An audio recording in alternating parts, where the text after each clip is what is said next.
तप्त मानस शांत हों, जिनके गुणों के गान में बेवर्धमान महान जिन विचरे हमारे ध्यान में। काल जयी विद्वान मेरी बहुत उत्कृष्ट भावना है कि आप सब लोग काल जयी विद्वान बने। और इस भावना के प्रदर्शन के लिए ही मैंने आज ये विषय रखा है। काल जयी विद्वान का मतलब क्या है? मैंने एक बात आप लोगों को सुनाई थी कि जब 3-4 साल हो गए, 1-2 बैच निकल गए, तो मेरे से लालचंद भाई ने और शशि भाई ने कहा कि हमें तो महाविद्यालय में जैसा आश्वासन आपने दिया था वैसा पूरा नहीं हुआ है, वैसे विद्वान तैयार नहीं हुए। मैंने कहा भाई कैसे विद्वान चाहिए थे आपको? तो उन्होंने क्या किया था, लालचंद भाई ने मेरो जो जैसे देवसेनाचारी का नय चक्र है उसका एक पेज ऐसा निकाल के दिया था। संस्कृत में है वो, हिंदी नहीं थी उसकी। और कहा इस पेज का अनुवाद मैं आपसे कराना चाहता हूँ। तो उस पेज का अनुवाद मैंने करके उनको दिया, तो उनने उसे अपनी किताब में रख लिया और मरते अंतिम समय तक उनके समय सार में वो मौजूद था पेज। और आज भी वो समय सार कहीं रखा होगा तो उसमें वो पेज बना होगा। उनने कहा हम ऐसा अनुवाद चाहते हैं और अभी कोई ऐसा विद्वान नहीं है जो ऐसा अनुवाद कर सके, विद्वान तैयार नहीं हुए। मैंने उनसे कहा कि मैंने तो सबसे अच्छे विद्वान तैयार किए हैं जो मेरी कल्पना थी, जैसा मैंने आश्वासन दिया था। और आपको वो विद्वान अच्छे विद्वान नहीं लग रहे हैं तो आप महाविद्यालय बंद कर दीजिए, इससे अच्छे विद्वान तैयार नहीं हो सकते। ये लोग वो लोग हैं जो पूज्य गुरुदेव श्री के पास रहते थे। जतीश भाई हैं, अभिनंदन कुमार हैं, अभय कुमार जी हैं। और जब वहाँ के गुरुदेव ने सब ब्रह्मचारियों को कह दिया था कि आप जाओ जयपुर में पढ़ो, उनने अपने पास से और इस विद्यालय में भेजा था। और इतने अच्छे ये लोग प्रौढ़ और ये विद्वान बन के तैयार हुए, और वो भी आपको पसंद नहीं आ रहे, तो जो बिल्कुल नए लड़के आएंगे जो नमोकार मंत्र भी नहीं जानते होंगे, उनमें से और बहुत बड़े विद्वान कैसे बन जाएंगे? आप कैसे बन गए? वो बोले। मैंने कहा हम किसी विद्यालय से नहीं बने हैं, हम विद्यालय में पढ़े तो ज़रूर हैं, और पढ़ने के बाद अब ये 40 वर्ष और निरंतर हम अभ्यास कर रहे हैं, पढ़ रहे हैं शास्त्रों को, रोज़ाना प्रवचन कर रहे हैं, किताबें लिख रहे हैं। तो ये 40 वर्ष का अनुभव जोड़ो उसमें, उसका नाम हुकुमचंद है। तो ये विद्वान जो आज तैयार हुए हैं, 40 वर्ष बाद यदि ये इसी क्षेत्र में रहे और निरंतर तत्व का अभ्यास करते रहे तो ये मेरे से भी अच्छे विद्वान बन जाएंगे। और बन गए हैं। जिस नए चक्र का एक पेज का अनुवाद मेरे से करवाया था लालचंद भाई ने, उसका पूरा अनुवाद हमारे राकेश जी ने किया है। मेरे कहने का अर्थ है कि जो पढ़ेंगे 5 साल जमकर पूरा उपयोग लगाकर और फिर निरंतर इसी क्षेत्र में रहेंगे, स्वाध्याय करते रहेंगे, वे उच्च कोटि के कालजयी विद्वान बनेंगे। यदि आप उस क्षेत्र में नहीं रहे और घृत लवण तेल तंडुल वस्त्रेंदन चिंतया सततम जात विनष्टा बुधाधिपानामपि बुद्धि, बुद्धिमान से बुद्धिमानों की बुद्धि घृत लवण तेल तंडुल इनके जोड़ने के चक्कर में लग जाती है, तो वे नहीं बन सकते। आप लोग कालजयी विद्वान बनेंगे। कब बनेंगे? जो उसमें जीवन लगाएगा वो कालजयी विद्वान बनेगा। 4 साल में कोई विद्वान नहीं बनता। 4 साल में जैसे बनते हैं उससे तो अच्छे हमारे बने हैं। अभय जी वगैरह को खुद मालूम है कि शुरू के कई वर्षों तक लगातार यूनिवर्सिटी में टॉप के 10 में से 5 सीटें अपनी आती रही हैं। First class first, first class second, first class third, ये सब अपने विद्यार्थी आते रहे हैं। तो इनसे और बढ़िया, और जिनमें से आज राकेश हैं, अभय कुमार जी हैं, वीर सागर हैं, सुदीप हैं, इंद्रकांत है, शांति जी हैं, और ऐसे जो विद्वान निकले हैं, ये कहाँ से निकले हैं, कैसे तैयार हुए? ये 19 विद्वान हैं। मैं इन सब से बहुत संतुष्ट हूँ। मैं इन्हें कालजयी विद्वान मानता हूँ और उनके द्वारा ऐसी रचनाएं लिखी जाएं जो कालजयी हों। जैसे अभय जी ने अभी नाम लिया नए चक्र का, ये कालजयी रचनाएं हैं। पिछले 2000 वर्ष में ऐसी कोई रचना नहीं है जिसमें इतना सर्वांग विवेचन हो। और आगे कब लिखी जाएगी कभी, अभय जी ने तो कोशिश करी है, वो भी बहुत अच्छी है, लेकिन एक कोई साधारण काम नहीं है। जो पूरा जीवन इसमें लगाएंगे, आप जानते हैं 3 काल होते हैं। भाषा की बात करता हूँ, भूतकाल, वर्तमान और भविष्य। हिंदी व्याकरण में हमें सिखाते हैं था माने भूतकाल, है माने वर्तमान और होगा माने भविष्य।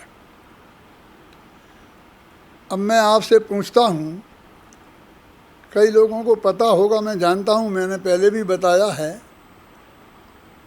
कि हमें त्रिकाल के लिए बात करना है तो क्या करें हम? कोई उसके लिए शब्द है आपके पास? जैसे भूतकाल के हम था कहते हैं, भविष्य के लिए गा कहते हैं, वर्तमान के लिए है कहते हैं, और त्रिकाल की बात करनी हो उसे मैं कालजयी बोलता हूँ। त्रिकाल की बात जब करनी हो तो काल ने भेद में नहीं डाल पाया, काल उसमें भेद नहीं डाल पाया। भूत भविष्य और वर्तमान का जिसमें भेद नहीं हो उसे कालजयी कहते हैं। उसके लिए क्या शब्द है? तो है जो शब्द है वो वर्तमान के लिए भी प्रयोग में आता है और तीन काल के लिए भी प्रयोग में आता है। कालिदास कोई कवि थे नहीं, कालिदास महाकवि हैं। कुंद कुंद आचार्य थे नहीं, कुंद कुंद आचार्य हैं। समय सार था नहीं, समय सार है। वगैरह साहब इसको हम वर्तमान में उपयोग करते हैं, वर्तमान का नहीं। ये प्रयोग वर्तमान का नहीं है, ये त्रिकाल के लिए हो जाने वाला विद्वान प्रतीक है। टोडरमल महाविद्वान हैं, टोडरमल विद्वान नहीं थे। जो जो जो थे को पार कर गए और है में आ गए, वे त्रिकाल जयी विद्वान हैं। आचार्य कुंद कुंद जैसे आचार्य, कुंद कुंद जैसे आचार्य कुंद कुंद के समय में नहीं होंगे। बहुत विद्वान आचार्य होंगे, सैकड़ों होंगे, अच्छे अच्छे विद्वान होंगे, और उन्होंने रचनाएं भी लिखी होंगी। प्रवचन वगैरह तो वो करते ही होंगे, लेकिन सब काल के गाल में समा गए। क्यों? क्योंकि वे कालजयी विद्वान नहीं थे। वीर सागर कुंद कुंद काल जयी थे, इसलिए वो जिंदा रहे। जिंदा रहे, कुंद कुंद जिंदा रहे। हाँ, कुंद कुंद जिंदा है, समय सार जिंदा है। मेरे जो 1000 विद्यार्थी हैं, सचमुच मैं सच्चे हृदय से बोल रहा हूँ आप लोगों से कि मैं सच्चे हृदय से जानता हूँ कि सब के सब कालजयी विद्वान बने। और इसके लिए मैं लड़ता रहा हूँ आपके समय में भी। जब कोई कहता है कि हमको कंप्यूटर सीखना है तो हमें परमिशन दी जाए, अभय जी वगैरह के समय में भी ये बात आती थी, तो मैं कहता था नहीं, मुझे ऐसे विद्वान नहीं बनाना है जो ज़िंदगी भर कंप्यूटर चलाएं। कंप्यूटर तो टाइपराइटर है, वे किसी का टाइपराइटर बनाएंगे। मुझे ऐसे विद्वान चाहिए कि उन्हें अपना भी टाइप नहीं करना पड़े, उसके टाइप करने के लिए टाइपराइटर रहे। वो बोले और एक एक शब्द लिख लिया जाए और टाइप करके कंपोजर वाला कंपोज करे, छपाने वाला छपा, जाने वाला जाए। ऐसे विद्वान मुझे चाहिए। ये मेरी ये भावना है।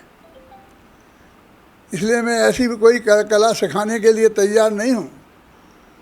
ऐसे काम के लिए मैं 1 मिनट भी उसको जाए तो नहीं है। आप मालूम कि जब हमारे विद्यार्थी में हम खुद चाहते हैं कि हमारे विद्यार्थी एजुकेशन में चले जाएं, फिर भी किसी बीएड को जाने वाले को मैंने संस्था में ठहरने को जगह नहीं दी। मैंने उसे भोजन की सुविधा नहीं दी आज तक। क्यों? वो तो उन्हें देना चाहिए। मेरे पास बड़े बड़े लोगों के सिफारशी पत्र आए, नाम बताऊंगा तो आपके पैरों के नीचे से ज़मीन खिसक जाएगी कि हमारा लड़का यहाँ मेडिकल में पढ़ता है लेकिन वो बाज़ार का नहीं खाता है, तो आप अपने छात्रावास में भोजन की सुविधा दे दीजिए। मैंने कह दिया नहीं। आप कहेंगे इसमें क्या है, तो अच्छी बात है, वो शुद्ध सात्विक खाता और आपके यहाँ थोड़ा और धर्म सीख लेता, ना वो कारमंत्र भी पढ़ लेता। तो मैं कहा देखो, हम एक विद्यार्थी को रहने की जगह देंगे तो एक विद्यार्थी कम भर्ती कर पाएंगे, और बना लेंगे। ये हम बिल्कुल शहर के बीच में बैठे हैं, यहाँ जगह ऐसी नहीं है कि हम 4 इतने बना लेंगे। हमारे पास जो भी साधन हैं, हम जैन दर्शन के विद्वान बनाने में ही एक एक पाई खर्च करना चाहते। पैसे नहीं, अपनी बुद्धि, अपना समय, अपना ज्ञान, अपने सारे उन लोगों का एक कालजयी विद्वान बनना चाहता हूँ मैं। पूरी समाज में उन पर कोई उंगली नहीं उठा सके, क्योंकि उस वक्त ये विद्यालय खुला था जब हमको 20 दिवसीय पंडित कहा जाता था। हम प्रशिक्षण शिविर लगाते थे ना, और उन ट्रेंड अध्यापकों के माध्यम से गांव-गांव में पाठशालाएं खोलते थे और वे वहाँ प्रवचन भी करने लगते थे। तो वे कहते 20 दिवसीय पंडित हैं। तो 20 दिवसीय पांडित्य का कलंक मिटाने के लिए हमने महाविद्यालय खोला। उस दिन से लेके आज तक जितना विद्यार्थी मेरे पास रहे हैं, उनने प्रत्येक समय मेरी इस भावना को अनुभव किया होगा कि उनका प्रत्येक समय ज्ञान की आराधना में लगना चाहिए, पढ़ने में, पढ़ाने में। यदि वो पढ़ाते हैं तो वो ज्ञान की आराधना ही है। इसी सब्जेक्ट को पढ़ाएं। वो कालिदास को पढ़ाने के लिए मैं विद्यालय नहीं खोला है कि वो जाके कालिदास पढ़ाएं, लेकिन स्थिति ऐसी थी कि उस वक्त जब काम नहीं मिलता था, कोई साधन नहीं थे, और उस वक्त भाग्य से गवर्नमेंट में स्कूलों में संस्कृत लागू हुई तो हमारे विद्यार्थियों को भी जगह मिलने लगी। और उसके बाद शिक्षा विभाग ने तनख्वाहें डबल चौगुनी कर दी। यूनिवर्सिटियों में डिपार्टमेंट खुल गए संस्कृत के, ना सही, तो हमारी वो समस्या हल हो गई। और आज ये वीर सागर जैसे लोग हैं ना, और मेरे नाम ज़्यादा याद नहीं रहते आजकल मुझे, तो वो लोग 2-2, 3-3 लाख रुपए महीना पा रहे हैं। और क्षेत्रों में भी इतने लोग पैसा पाते होंगे, लेकिन ये ज्ञान के क्षेत्र में रहते हैं, एक कुंद कुंद को पढ़ाते हैं, एक कुंद कुंद ने पढ़ाने को मिलता है। मैं तो ये कहता हूँ, मेरी दृष्टि में तो हमको 10,000 रुपया महीना देना पड़े वीर सागर, और कुंद कुंद पढ़ने के लिए कोई मिले तो देकर पढ़ाना बेटा। पढ़ाने के पैसा हमें मिले ऐसी बात नहीं है। और हमारे विद्यार्थियों में वो बात है ना, मैं कईयों के बार बार नाम नहीं लेना चाहता हूँ, लेकिन लोग ऐसा महान काम कर रहे हैं ना, इसलिए मैंने आज कालजयी विद्वान अथवा कालजयी साहित्य, जो कालजयी रचनाएं हों, कालजयी विद्वान हों, हमारे मरने के साथ हम नहीं मर जाएं। हुकुमचंद तो साल 2 साल में मर जाएगा, लेकिन जैन दर्शन के इतिहास में सैकड़ों वर्षों तक हुकुमचंद जिंदा रहेगा, आपके रूप में, नए चक्र के रूप में, क्रमबद्ध पर्याय के रूप में, धर्म के 10 लक्षण के रूप में। और ऐसा नहीं कि लोग सोचते हैं कि यदि कोई ऐसा दूसरा विद्वान निकल जाएगा तो फिर वो मेरी इज्जत कम हो जाएगी। मैं उनमें से नहीं। जितनी पूजाएं लिखी गई, जब मैंने लिखी थी पहले तो मुझसे कहा गया था कि थी ना देवशास्त्र गुरु की पूजन, युगल जी की इतनी बढ़िया आपने क्यों लिखी? तो मैंने कहा कि देवशास्त्र गुरु पूजन थी ना, वो प्रथम देव अरहंत सुत सिद्धांत जी दयानंद राय की, वो बहुत बढ़िया थी, युगल जी ने क्यों लिखी? मैं तो कहता हूँ कि अभी तक 100 देवशास्त्र गुरु पूजने क्यों नहीं लिखी गई? रविंद्र जी ने लिखी तो अपना किसने विरोध किया? छाती से लगाया ना सबने, अभय जी ने भी लिखा, सबने ही लिखी।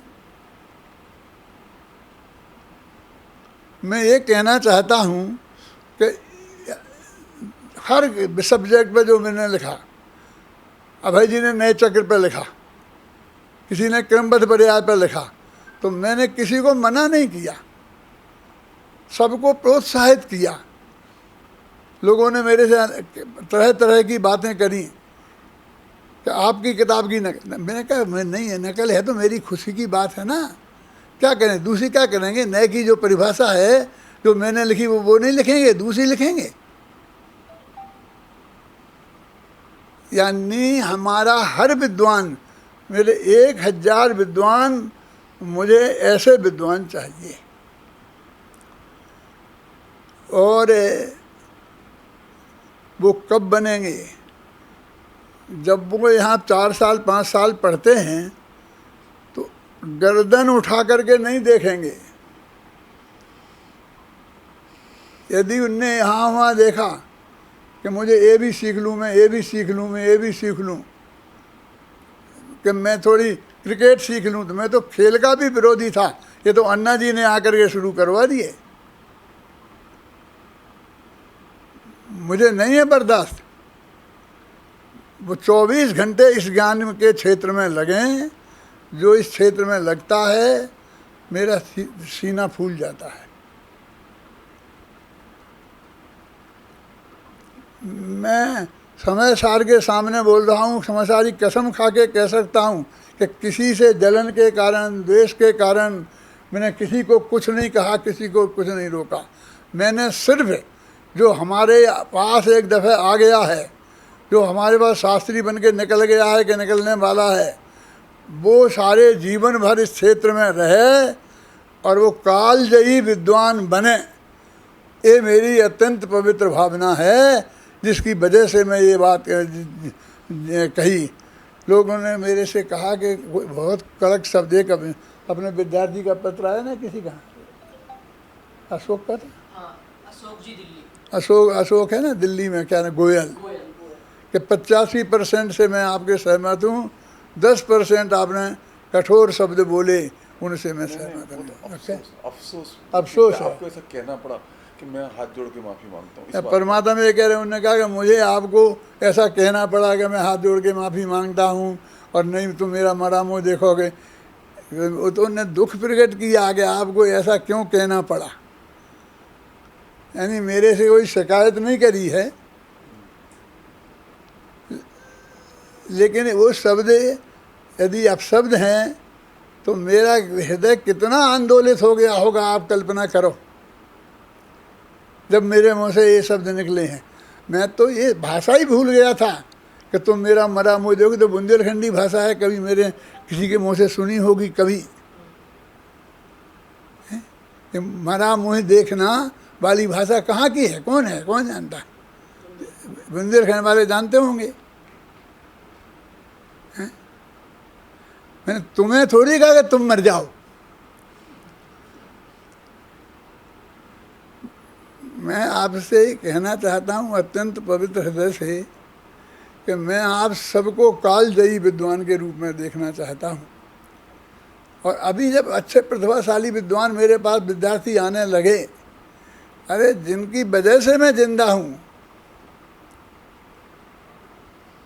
और वहाँ जो यहाँ वहाँ मुझे ऐसा लगा, अभी नहीं है मुझे बिल्कुल शंका, आप ये मत समझ लो कि मैं उलाहना दे रहा हूँ, मैं तो सबसे कह रहा हूँ राजकुमार, ये मत बोलाना कि मैं दोबारा कुछ कह रहा हूँ तुमसे मेरी शंका हट गई बिल्कुल। और वो भी है दूसरा और है, कौन, क्या नाम है? भोपाल वाला महेश। किसी से मैं रंज मात्र मुझे राजा नहीं है। मैंने तो सबसे ही देश बिल्कुल छोड़ दिया है, बिल्कुल। मैंने समाधि ले ली, मैं समाधि का मैंने आपको बताया था ना, मैं ऐसा नहीं है, वैसे ही मैंने बहुत बुद्धिपूर्वक सोच के ली है, समझ के क्या क्या ली है। तो मैं किसी से द्वेष रखने वाला नहीं हूँ, रंच मात्र भी। आप लोग कल्पना मत करना, और मुझे पक्का भरोसा है कि आप लोग भी मेरे से द्वेष नहीं रखेंगे। तो ये पहला दिन है, उसमें मुझे ये बात कहने का भाव आया है कि मैं आप सबको कालजयी विद्वान के रूप में देखना चाहता हूँ। अब मैं आपको अभी नहीं कह सकता हूँ कि मैं यहाँ से आध घंटे से आगे बैठ गया, जबकि मेरी पत्नी लड़ रही है कि तुम आगे बैठ जाओगे तो थक जाओगे, तो अभी 8 बजे है, 8 बजे जाना। मुझे चैन ही नहीं पड़ती है, आगे बैठ गया। तो मेरा पेट कैसा है, तो मेरे उसमें वायु पड़ने लग गई, तो मुझे ये सारा खोलना पड़ा, पजामा वजामा के चड्डी मड्डियाँ। दीक्षा नहीं ले रहा हूँ, लेकिन ये मैं बैठ नहीं सकता ज़्यादा देर। फिर भी मैं हूँ, आपके साथ हूँ। आप सब विद्यार्थियों से मैं ये कहना चाहता हूँ, मैं आपको बहुत उत्कृष्ट कोटि का विद्वान देखना चाहता हूँ। मुझे कोई, देखो, कोई सारी दुनिया किसी दूसरे से चाहे जितने जले, अपने जैसा धनवान दूसरे को नहीं देखना चाहे, लेकिन अपने बेटे को देखना चाहता। अपना बेटा अपन से 10 गुना धनवान हो जाए तो उसे दुख नहीं होता, खुशी होती है। ऐसे ही हर गुरु अपने विद्यार्थी को अपने से 10 गुना बड़ा विद्वान देखना चाहता है।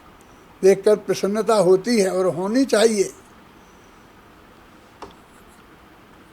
आज आप मान लो मेरे विद्यार्थी हैं, कल आप किसी के गुरु होंगे, आपको भी वैसी ही भावना होना चाहिए। समझ लो मैं ये पाठ भी आपको पढ़ाना चाहता हूँ। पूज्य गुरुदेव श्री को देखा ना आपने। मैं एक बात कहता हूँ, धर्म के 10 लक्षण पर गुरुदेव श्री बोल रहे थे, बहुत प्रशंसा कर रहे थे, और कह रहे थे ये 44 वर्ष की उम्र है, नई उम्र है, ये लिखा, इतना बढ़िया लिखा। तो लोगों ने कहा साहब आपसे ही सब सीखा है, वही बातें सब लिखी हैं। तो गुरुदेव के प्रवचन में है कि नहीं मैंने तो ये कभी कहा ही नहीं, मैंने तो कभी ऐसा सोचा ही नहीं, ये बिल्कुल नहीं, उनने सोची है। ये भरी सभा में गुरुदेव ने कहा। गुरुदेव क्या चीज़ थे, आप सोचो उन्हें। हम किस गुरु के शिष्य हैं जिसने अपने शिष्यों की वो तरक्की को देख कर जो जलते नहीं हैं, वो जले में गुरु नहीं है, उनमें वो गुरुत्व नहीं है।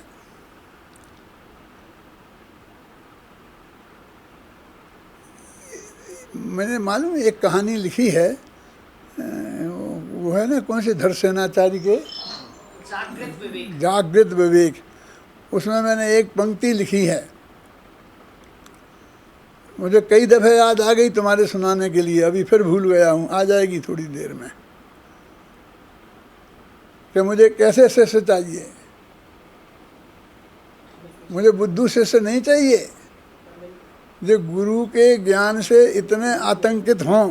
अब मेरे याद आ रही है कि गुरु की नाराज़गी का इतना डर हो कि गलती मंत्र को भी नहीं सुधार सकें। वो गलत, खुद जानबूझ के गलत मंत्र दे दिए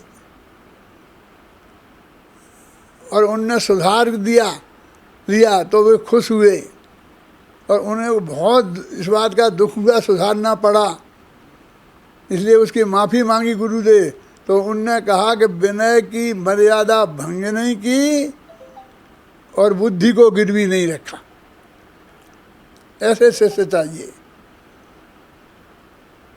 मैं धरसेन के उस धरसेनाचार्य का भगत हूँ।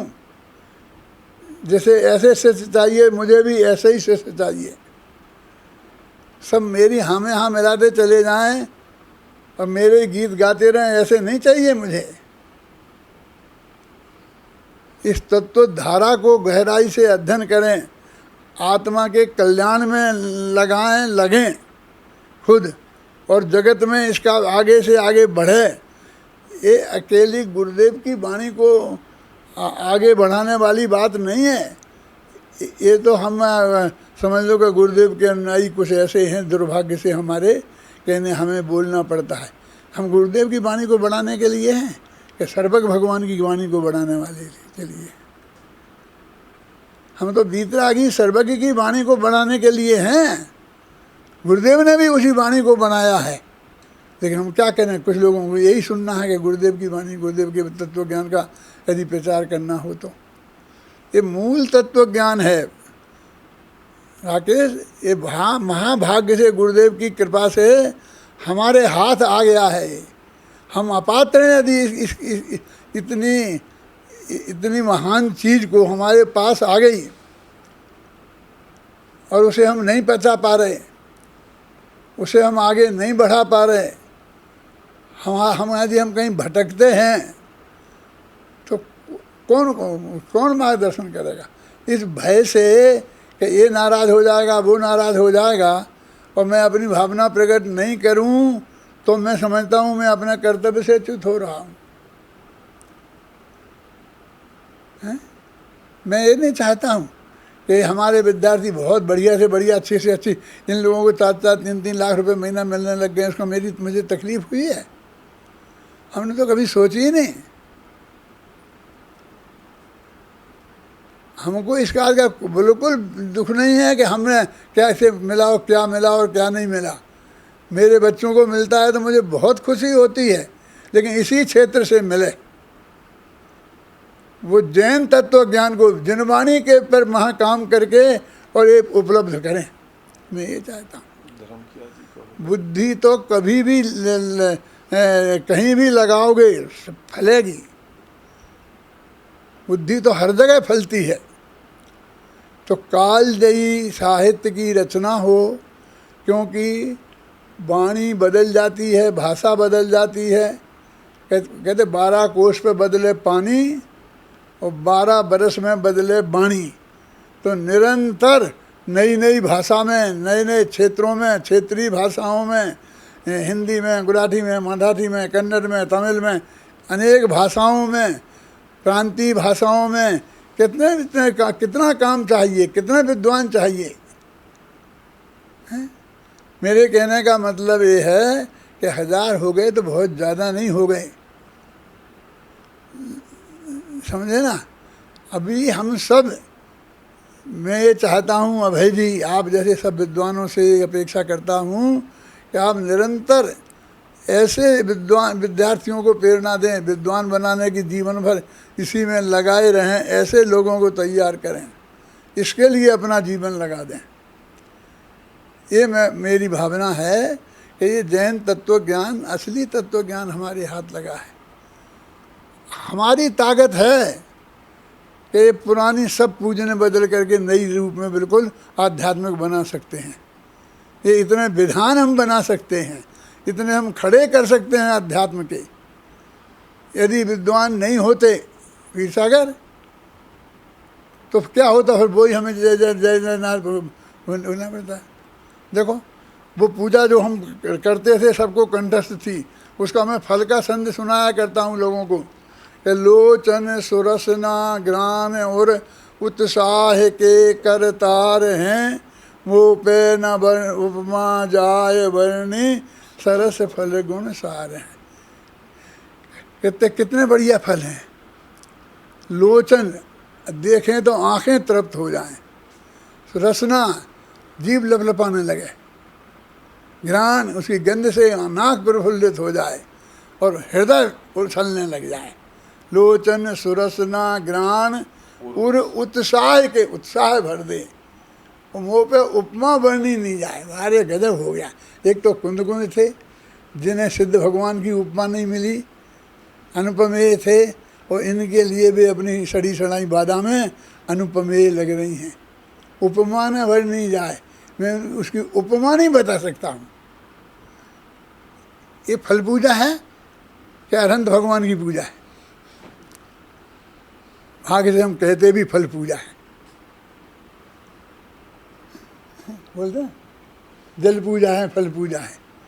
तो ये पूजने लाइन से लग गई हैं। रविंद्र जी की आ गई, इनकी आ गई, उनकी कौन सी है सच्चिदानंद की आ गई, कितनी कितनी आ गई हैं। अपने मुंशों ने सबका स्वागत किया ना। पर हमारे विद्यार्थियों को पक्षपात लगता है कि लोग ये नहीं कहेंगे पक्षपात है, तो आज इनकी कल उनकी, आज युगल जी की, कल डॉक्टर साहब की, परसों रविंद्र जी की। अब भगवान की तो ये पूजा नहीं करते हैं।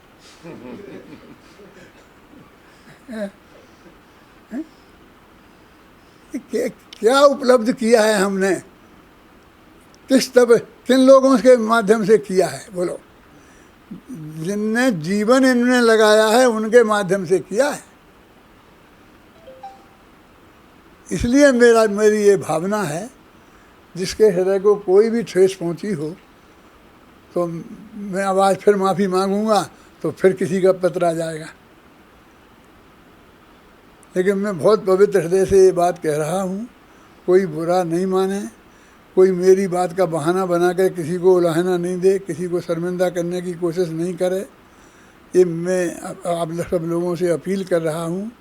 और उनने तो उसी सभा में ही कह दिया था, खड़े हो गए राजकुमार ने तो उसी वक्त 5 मिनट में, ऐसा नहीं सोचने को समय भी नहीं मांगा था। तो मैं ये चाहता हूँ कि भविष्य में आप सब लोग इस तरह के विद्वान स्वयं बने, अपने जीवन को इसमें लगाएं। ये आता है मेरे पास संजय, कहाँ दोसा।